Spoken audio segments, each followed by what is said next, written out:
வணக்கம். Thiruvarur Gowri Krishna ஹோட்டல்லேருந்து veg, non veg 2 கடை வச்சுருக்கோம். எங்கள் நிறுவனத்தில் ஒரு 120 பேர் வேலை பார்க்குறாங்க. இந்த கேஸ் தட்டுப்பாடுனால 2 கடையுமே அடுத்து மேற்கொண்டு நடத்துறது ரொம்ப சிரமமாக இருக்குது எங்களுக்கு.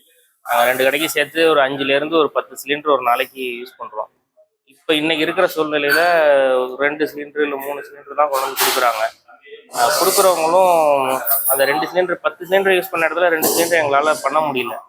இதனால நான் கடையை இப்போ மேற்கொண்டு எப்படி ரன் பண்ணுறதுனே தெரியல. இதனால எங்களோட 120 எம்ப்ளாயின்னு சொல்கிறத விட 120 குடும்பங்கள் பாதிக்குதுன்னு தான் நான் சொல்லுவேன்.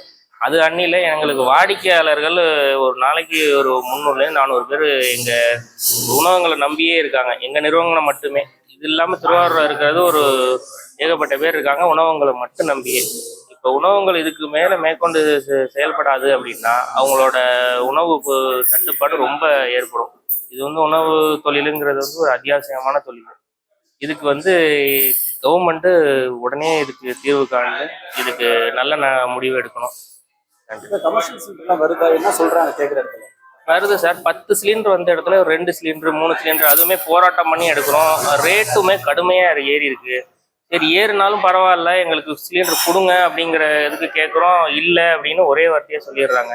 மேற்கொண்டு இதே நிலைமை நீடிச்சிச்சு அப்படின்னா இப்போ பெங்களூரில் ஹோட்டல்ஸ் அசோசியேஷன் எல்லாரையும் மூடுறோன்னு சொல்லியிருக்காங்க. அதே மாதிரி தமிழ்நாட்டிலையும் இது நடந்துரும் அப்படின்னு ஒரு அச்சமாக இருக்குது.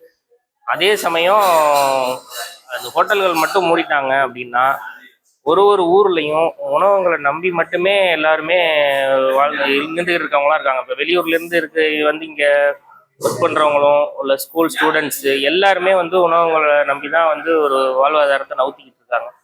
அது ரொம்ப பாதிக்கும். இது சின்ன விஷயம் கிடையாது. கேஸ் சிலிண்டருங்கிறது இதோட தாக்கம் பெரிய லெவலில் உணவகங்கள் மேலே விழுந்துச்சுன்னா இது மக்கள் மத்தியில் ரொம்ப பெரிய தாக்கமாக இருக்கும்.